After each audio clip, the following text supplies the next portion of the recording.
하나님의 말씀 읽겠습니다. 말씀 출애굽기 4장 1절에서 9절 말씀입니다. 출애굽기 4장 1절에서 9절 말씀입니다. 모세가 대답하여 이르되 그러나 그들이 나를 믿지 아니하며 내 말을 듣지 아니하고 이르기를 여호와께서 내게 나타나지 아니하셨다 하리이다. 여호와께서 그에게 이르시되 네 손에 있는 것이 무엇이냐? 그가 이르되 지팡이니이다. 여호와께서 이르시되 그것을 땅에 던지라 하시매 곧 땅에 던지니 그것이 뱀이 된지라. 모세가 뱀 앞에서 피하매 여호와께서 모세에게 이르시되 내가 손을 내밀어 그 꼬리를 잡으라. 그가 손을 내밀어 그것을 잡으니 그의 손에서 지팡이가 된지라. 이는 그들에게 그들의 조상 하나님 곧 아브라함의 하나님, 이삭의 하나님, 야곱의 하나님 여호와가 내게 나타난 줄을 믿게 하려 함이라 하시고, 여호와께서 또 그에게 이르시되 내 손을 품에 넣으라 하시매 그가 손을 품에 넣었다가 내어보니 그의 손에 나병이 생겨 눈같이 된지라. 이르시되 내 손을 다시 품에 넣으라 하시매 그가 다시 손을 품에 넣었다가 내어보니 그의 손이 본래 살로 되돌아왔더라. 여호와께서 이르시되 만일 그들이 너를 믿지 아니하며 그 처음 표적의 표징을 받지 아니하여도 나중 표징은 믿으리니 그들이 이 두 이적을 믿지 아니하며 너는 나일강 물을 조금 더 떠다가 땅에 부으라. 내가 떠온 나일강 물이 그 땅에서 피가 되리라. 아멘. 우리 주변 바라보시면서 인사하겠습니다. 사랑하고 축복합니다. 네. 한 번 더 인사해 볼까요? 은혜 많이 받읍시다. 네, 우리 먼저 또 하나님께서 인도해 주셔서 우리 청년부 수련회를 무사히 잘 마쳤습니다. 먼저 우리 하나님께 박수를 영광으로 시작할까요? 네, 잘 마쳤습니다. 감사합니다. 우리 기독교인들은요, 우리 신앙인들은 두 번 태어납니다.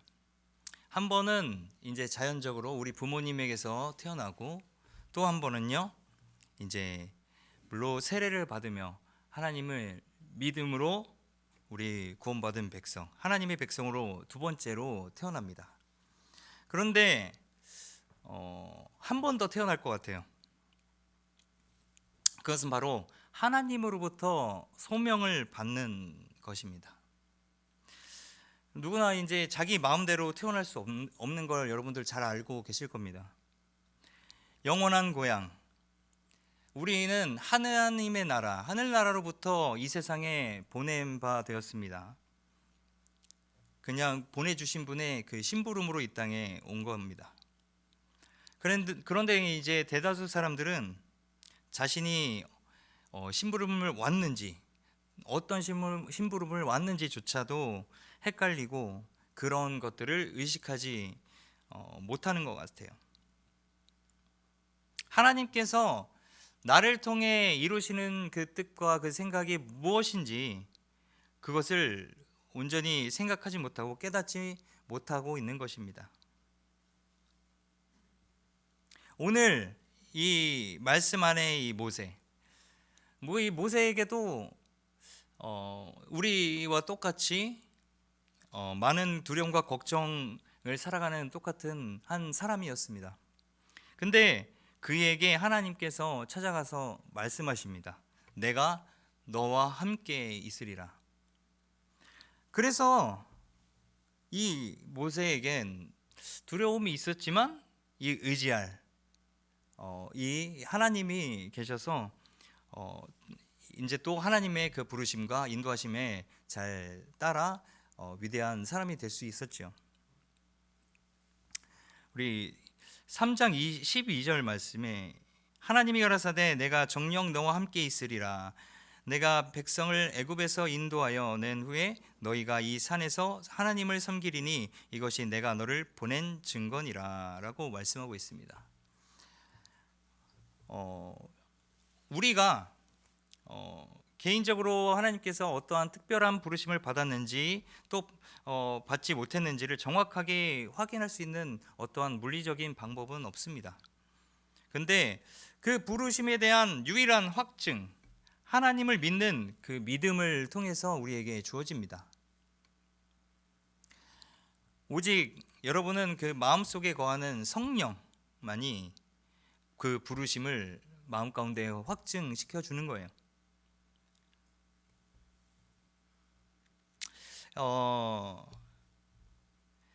이 오늘 말씀 가운데 모세의 혹시 이 나이를 아시나요? 네, 80세의 나이에 하나님께서 이 모세를 부르십니다. 근데 사실상 여러분들이 봤을 때 생각했을 때 이 80세의 노인에게 여러분과 같은 어떠한 빠른 두뇌 회전 또 근력 뭐 기타 등등 생각해 봤을 때 많은 것들이 부족하지 않을까요? 근데 그런 그를 하나님께서는 부르십니다. 그래서 이 모세에게는 많은 하나님께 이제 그 일들에 대한 이제 거절하는 마음이 있었어요. 나는 이제 늙고 이런 사람을 무엇에 쓰시려고 부르셨나 하는 마음 가운데 하나님께서 오늘 말씀을 통해서 내가 너와 함께 있으리라 한 이 말에 대한 확증을 보여주십니다. 먼저 어떤 일이 있었죠? 우리 오늘 말씀 가운데 먼저 4절 2절 3절 4절 이렇게 한번 읽어보겠습니다. 2절 3절 2절부터 4절까지 같이 읽겠습니다. 시작. 예서 그에게 이르시되 내 손에 있는 것이 무엇이냐? 그가 이르되 지팡이니이다. 여호와께서 이르시되 그것을 땅에 던지라 하시매 곧 땅에 던지니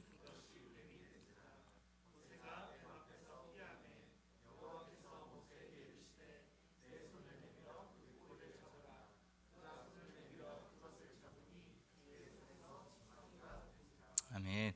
네, 이 모세에게는요 이 지팡이란 존재는 말이죠 유일한 자신이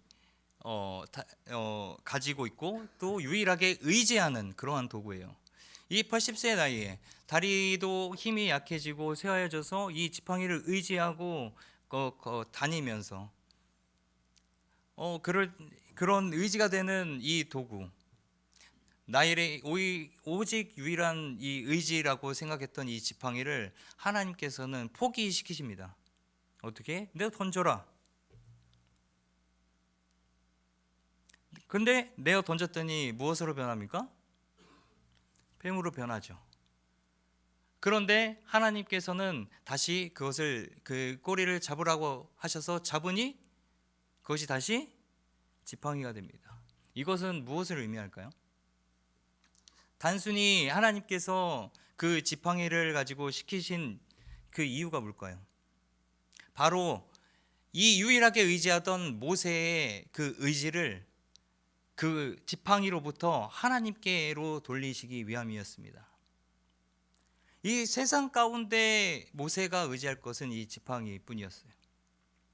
그런데 하나님께서는 이제부터는 나만을 의지해라 라는 의미로 모세에게 그렇게 명령하신 거예요. 그렇습니다. 우리도 이 모세와 같이 가지고 있는 지팡이들이 있습니다. 사실 우리가 하나님을 믿고 의지한다고 하지만 그 지팡이와 같이 우리가 아직도 내려놓지 못하고 버리지 못하는 것들이 있습니다. 그러므로 인해서 하나님의 부르심, 하나님의 그 소명, 하나님의 생각, 계획들을 깨닫지 못하고 자꾸 뭔가 말씀을 듣고 깨달음이 있는 것 같아도 그것을 행함으로 옮기지 못하고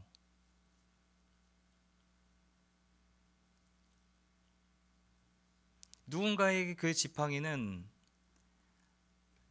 또 하나의 다리가 되어 힘이 되고 의지가 되어 주지만 그저 그것을 다리로만 보고 그것만 의지한다면 평생 그것으로부터 벗어나지 못하고 그것만 의지하여서 이 길을 걸어 나갈 때, 사실 지팡이를 의지한다는 거는 편한 부분도 있을 테지만 매우 불편하고 어려운 부분입니다. 결과적으로 근본적인 이 다리가 힘들, 이게 다리가 불편한 부분에 대해서는 해결이 되지 않잖아요. 그저 이제 도와줄 도구일 뿐입니다.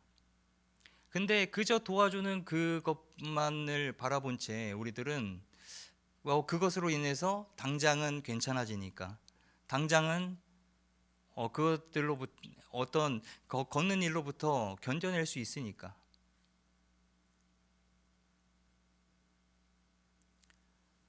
우리의 삶을 돌아봐도 그렇습니다. 이 지팡이와 같이 우리가 갖고 있는 그것이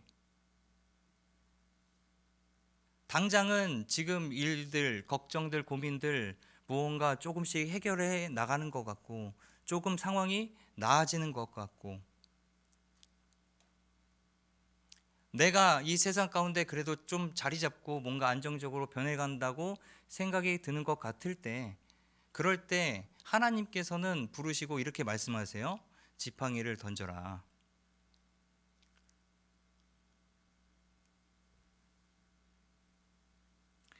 우리들의 그 지팡이를 돌이켜 보면서 하나님께서는 이 말씀 속의 이야기의 이 지팡이를 통하여서 여러분들에게 무엇을 말씀하시는지 한번 깊이 다시 한번 새겨보았으면 좋겠습니다.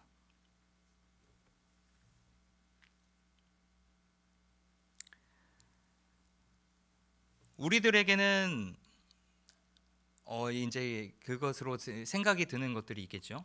근데 우리가 보편적으로 이제 세상의 눈으로 바라봤을 때는 하나님이 없는 사람들에게는 이 돈과 명예와 권세, 지식 또는 또는 뭐 안정적인 그런 것들이 그들의 삶을 지탱해 주는 도구입니다. 그러나 우리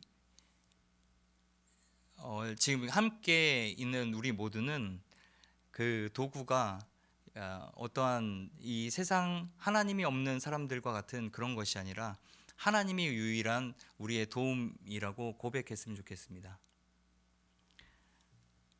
디모데전서 6장 10절에 이런 말씀이 있습니다. 돈을 사랑함이 모든 악의 뿌리가 되나니 어떤 자들이 돈을 탐내다가 잘못하고 믿음에서 떠나 많은 근심으로 자기를 찔러 꿰뚫어도다.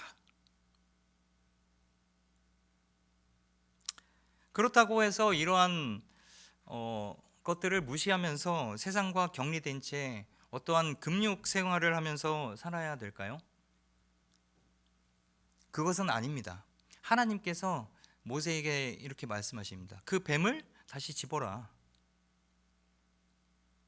그때 뱀은 다시 지팡이가 되었고 모세는 다시 지팡이를 지니고 하나님의 사역을 감당해 나갔습니다. 모세는 그의 사역 가운데 항상 같이 있었어요. 그 지팡이가. 그 지팡이를 들고 홍해를 향해 손을 내밀 때 홍해가 갈라졌습니다. 그리고 지팡이로 반석을 치니 물이 나왔습니다. 그런 놀라운 일들이 그 도구로 인해서 이루어졌습니다. 이전에 그 지팡이는 세상에서 유일하게 의지하던 그 도구, 세상의 것, 그것을 악한 영의 소유라고 이제 비유를 한다면, 이제는 더 이상 그 악한 소유가 아닌 하나님의 소유가 된 겁니다. 하나님의 일들을 위하여 사용되어지는 돈, 명예, 권세, 뭐 이러한 우리가 세상 가운데 보편적으로 쫓는 그런 것들이 하나님이 없이 존재할 때는 분명히 사단의 용도에 맞게, 그 악한 영의 용도에 맞게 쓰여질 겁니다. 그러나 하나님이 함께하는 자에게는 분명히 그런 이 모든 것들이 유용하게 하나님의 뜻에 맞게 사용되어지겠죠.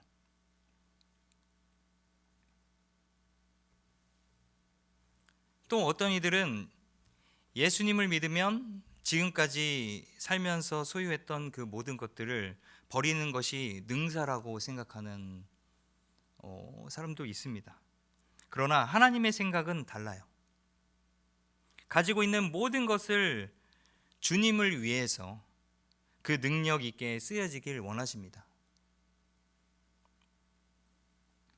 돈 있는 사람은 돈으로, 그리고 명예 있는 사람은 명예로, 권세 있는 사람은 권세대로, 그리고 지식 있는 사람은 그 지식대로 우리 주님을 위하여 쓰여지는 곳은 얼마든지 있다는 거예요.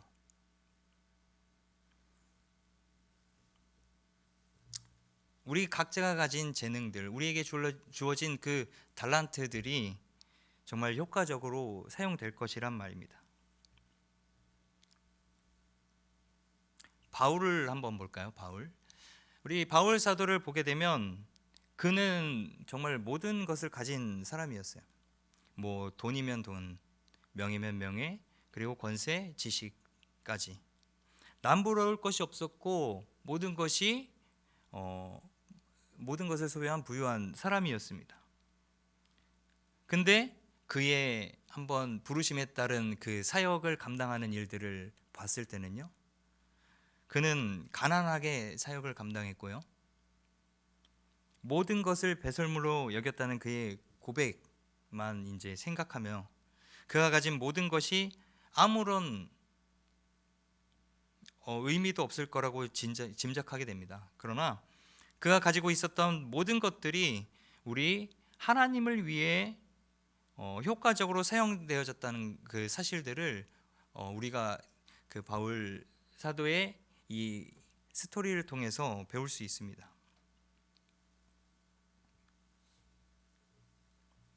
그의 지식은 유대인과 이방인들에게 남들보다 더욱 효과적이고 논리적으로 예수님에 대해 가르치는 데 도움이 되었고요. 그리고 그의 명예, 이제 로마 시민권자였죠. 그는 그의 죽음을 연장시켜주는 좋은 또 기회가 되었고, 그리고 그 당시의 지도자들에게 복음을 증거할 수 있는 기회를 제공해 주게 되었습니다. 그리고 그의 명성은 각 정말 이 교회들, 회당을 다니면서 증거하는데 아주 유리한 여건을 제공해 주었습니다. 과거, 현재 그 시간들을 막론하고 그가 가진 재능이나 능력이 하나님 앞에서 아무런 가치가 없다고 생각되는 것은 위험한 발상입니다.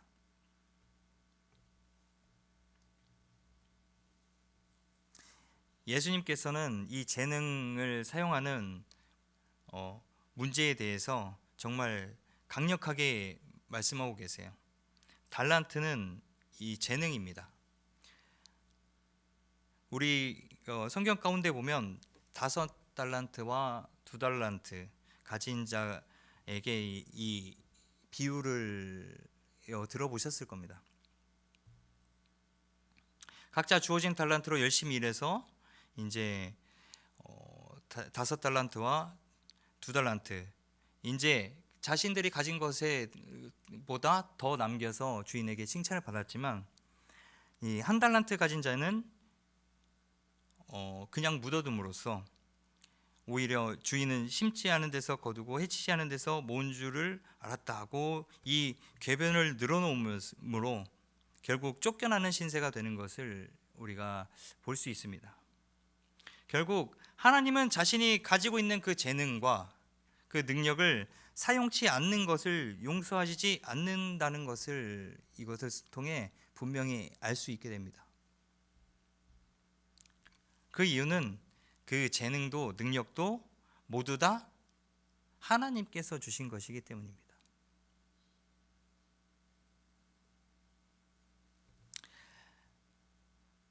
아무튼 우리가 예수님을 바로 깨달았다면 우리가 현재 우리 자신들이 가지고 있는 그 재능, 달란트를 바로 알아서 하나님의 그 일에, 하나님의 사역에 효과적으로 사용될 수 있도록 힘써야 합니다.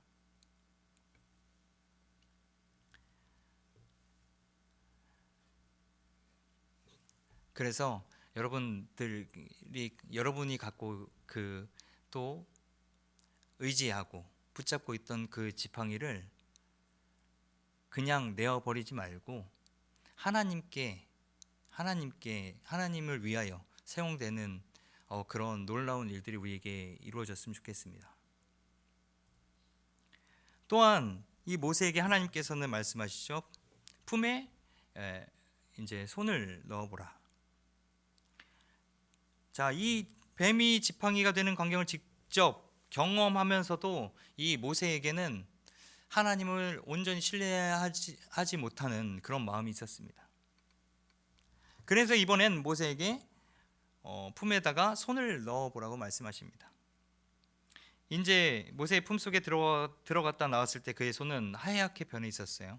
바로 이 나병이 걸린 거예요. 이제 문둥이가 되어서 썩어지게 돼버리는 겁니다. 이제 그때 또 다시 말씀하십니다. 이제 품에 넣었다 빼라. 이 품은 그의 마음 상태를 이제 말하죠. 모세는 그 자신의 손을 품속에 넣었다 뺨으로써 이 자신의 마음의 상태가 죄인이었음을 알 수 있는 거예요. 넣었다 뺨으로써 이것이 이제 나병에 걸리게 되었죠. 그러나 그 죄에 있음에도 불구하고 하나님께서 다시 그 손을 넣었다 빼라고 하셨을 때는 다시 깨끗하게 고침 받았습니다. 그것은 그 병까지도 또한 그 마음의 상태, 죄까지도 다스리시는 하나님의 모습을 여기서 보여주고 있는 겁니다.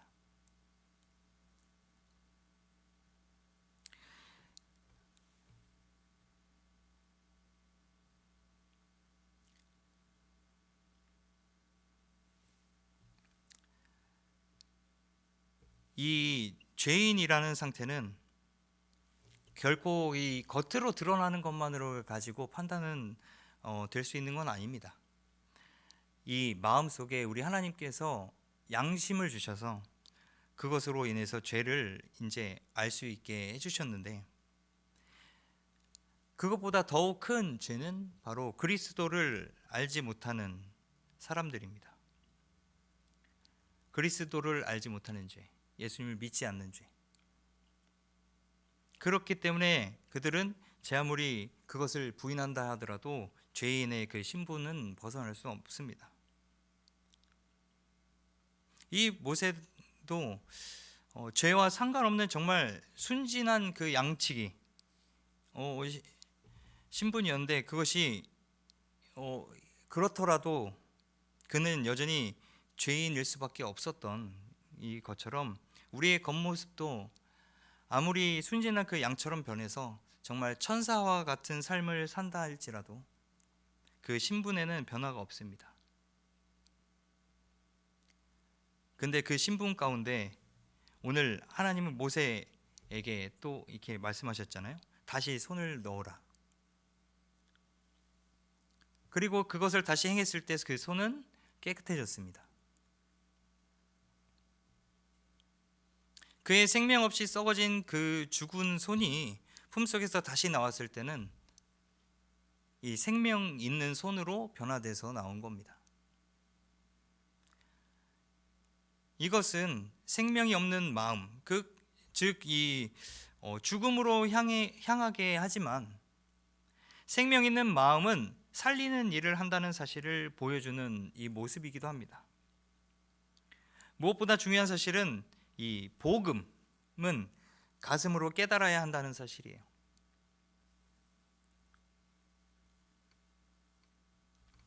복음은 이미 이루어진 사실을 전하는 것이고, 우리의 죄의 문제는 완전히 해결된 것을 나타내 주는 겁니다.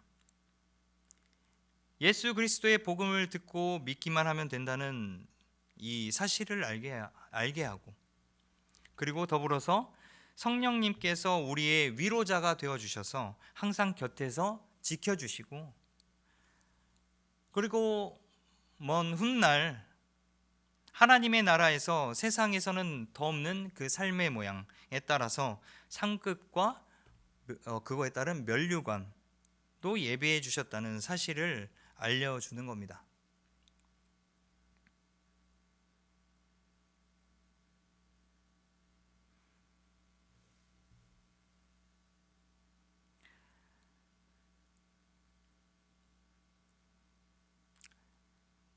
우리가 외형적인 모습만 봤을 때는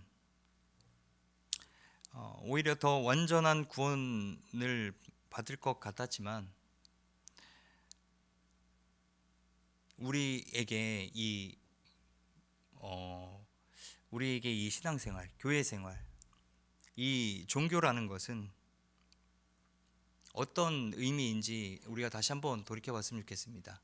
그저 우리가 이렇게 교회 나와서 예배드리는 것, 그리고 우리가 신앙생활하는 것, 이것이 하나님 앞에서 어떻게 보여질까? 정말 내가 하나님께 드려지는 이 신앙생활이, 이 예배 생활이, 이 교회 생활이 생명이 있는 생활인가?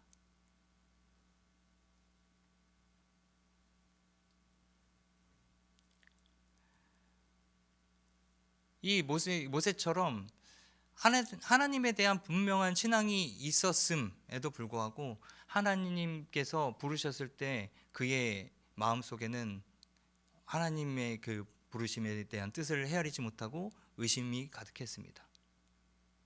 내가 할 수 있다고?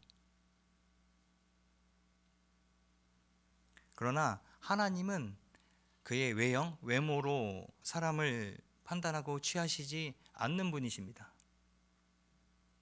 분명히 모세를 통해서 이루실 일들을 계획하셨고, 하나님이 함께 하시면 그 일들을 반드시 이룰 수 있었기 때문에 하나님께서 모세를 택하고 부르신 겁니다.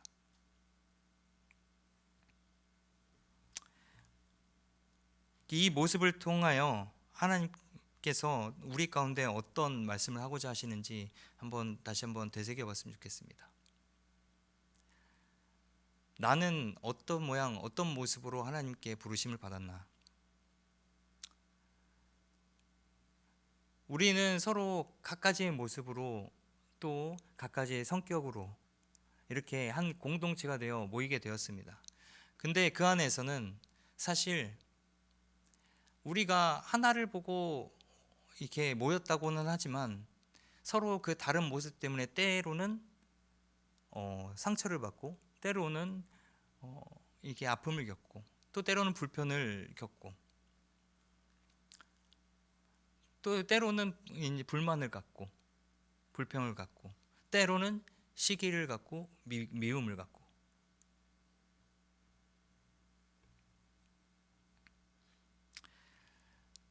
그러나 이 각가지의 모습들이 있는데, 그것들 가운데 하나님께서는 어느 하나의 모습으로 우리를 이렇게 이끌고 인도하신 것이 아니라, 어떠한 멋진 모습을 딱 정해놓고 부르신 것이 아니라 여러분들 모양대로, 여러분들 모습 그대로 하나님께서 부르셨습니다. 근데 그 각가지의 모습들이 조화롭게 이루는 하나님의 계획 가운데 여러분들을 부르셨습니다. 그래서 이 공동체 안에서는 나는 내가 무엇을 할 수 있지? 나는 그런 성격이 아니야. 나는 뭔가 앞에 나와서 뭐 이렇게 잘할 수 있는 성격이 아니야. 나는 뭐 찬양을 못해. 또 나는 남들 앞에서 말도 잘 못해. 그런데 오늘 이 모세와 같은 모습을 우리가 계속 갖고 있는 겁니다. 그런데 하나님께서는 그것을 여러분들의 약한 부분, 약한 모습까지도 분명히 하나님께서 사용하실 계획을 갖고 계십니다. 그래서 여러분들을 갖가진 모습대로 서로가 다르지만 이 한 곳 수원은혜교회 이 주나비전 공동체로 여러분들을 이끌고 부르신 것입니다. 그래서 여러분들이 할 것은 딱 한 가지입니다. 그냥 하나님께서 여러분들 마음 가운데 감동을 주시는 게 있거든. 예 하고 순종하십시오. 모세처럼 확인하고 싶으시면 해보셔도 되는데 이 동일한 그 증거를 보여주시지는 저에게 확답은 못 드리겠습니다. 저는. 그러나 그거는 여러분들의 믿음대로 아마 이루어질 줄 믿습니다. 그래서 이 모세 그 흔들림 가운데 이 두 가지의 일로 인해서 확신을 주시려고 하셨지만 완전한 이 확신은 갖지 못한 것 같아요. 그리고 그에게는 그 외로운 싸움이 될 것 같은 이 그림이 딱 보이잖아요. 이것들을 감당하기엔 저는 그 능력이 부족합니다. 저는 이것이 부족하고 저것이 부족하고. 그래서 하나님께서는 그 모세를 찍소리하지 못하게 동역자들을 옆에 붙여주십니다.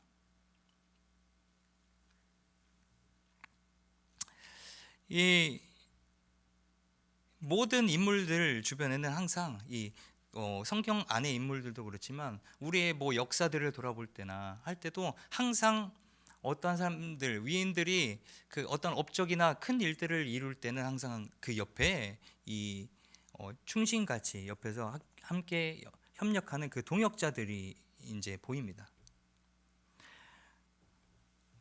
예를 들어 우리 사울 왕을 한번 봐볼까요? 사울 왕의 주변에는 그에게는 솔직히 뭐 이렇다 할 충신이 없었어요. 근데 다윗이 왕에 즉위했을 때 보면은 그에게는 이 정말 생명을 바칠 정도의 그럴 만한 이 동역자들이 많이 있었습니다. 이 성경은 이 모든 곳에서 이러한 동역자 관계를 매우 중요하게 가르쳐주고 있습니다. 이 베드로와 요한은 서로가 동역자가 되어서 다녔고, 뭐 능력에 있어서나 지식 또 살아온 환경 이런 것들을 감안할 때 이 둘은 매우 비슷하고 우열을 가릴 수 없었지만 언제나 베드로가 앞서서 증거했고 요한은 뒤에서 관망하고 때로는 돕는 일만 이렇게 하곤 했습니다. 이 일만을 생각할 때 베드로가 더욱 왕성하고 힘있게 사역을 했을 것이라고 생각이 되지만 실제로는 요한이야말로 정말 귀하게 사용되어졌음을 알 수 있습니다. 그가 쓴 이 요한복음, 요한 1, 2, 3서 그리고 요한계시록, 이것은 오늘날 우리 그리스도인들에게 그 또한 그들의 삶을 더욱더 풍성하게 하는 데 큰 영향을 미치고 있지 않습니까? 자, 이것처럼 우리가 돌아봤을 때 우리들의 동역자들 어디 있습니까? 우리 한번 주변을 쑥 둘러보면서 한번 이렇게 눈 좀 마주쳐 보시겠어요? 하나님께서 동역자들을 주셨는데 누굴 나에게 동역자들로 주셨나 피하지 마시고요. 네, 우리 지금 바로 옆에 있는 분들, 이 주변에 있는 분들이 여러분들의 동역자입니다. 또 우리 교회는 특별하게 이 순이라는 제도가 있잖아요. 또 순원으로서 또 순원을 이끄는 순장이 있고요. 그 순장을 또 이끄는 이제 우리 또 청년회 또 임원들이 있고, 우리 또 청년회 회장님이 있고, 또 그 위에 우리 부장님이 있고, 또 제가 있고, 이렇게 서로 함께 공동체 생활을 하는데 서로의 각자의 역할들을 잘 감당하도록 하나님께서 우리를 그 자리 가운데 부르셨습니다. 그래서 우리가 생각해 봐야 될 것은 내가 지금 어떤 자리에 앉아 있나, 그리고 그 자리에 앉아 있는 내가 하나님께 어떻게 쓰여질 것인가. 그러니까 내가 내게 하나님께서 주신 그 달란트는 무엇인가? 그래서 어떻게 하나님을 위하여 사용되어질 것인가? 이런 것들을 우리가 고민하고 또 생각을 정리해서 하나님 앞에 정말 정확하게 내가 그렇게 쓰임 받기를 원합니다 하고 기도하고 고백하는 우리가 되었으면 좋겠어요. 물론 이 모세와 같이 지금 오늘 말씀에서의 모습과 같이 우리 가운데는 항상 그러한 그거를 확신하고 신뢰하지 못하는 마음이 분명히 있을 줄 압니다. 그러나 결국 하나님께서 부르셨다는 사실은 변하지 않습니다. 그러니 여러분들 꼭 이 말씀을 기억하면서, 그리고 또 모세의 이 모습을 기억하면서 나는 하나님께서 그렇게 부르실 때 의심하지 않고 또 두려워하거나 주저하지 않고 당당하게 담대하게 예하고 순종할 수 있는 믿음을 가져야겠다, 그 마음을 품고 살아가는 우리가 되었으면 좋겠습니다. 또 그렇게 해서 더욱더 하나님께서 우리의 삶을 통하여 귀하게 사용하여 주실 줄 믿습니다. 아멘. 그러한 우리 모두가 되길 소망합니다. 네, 우리 찬양하고 기도하도록 하겠습니다.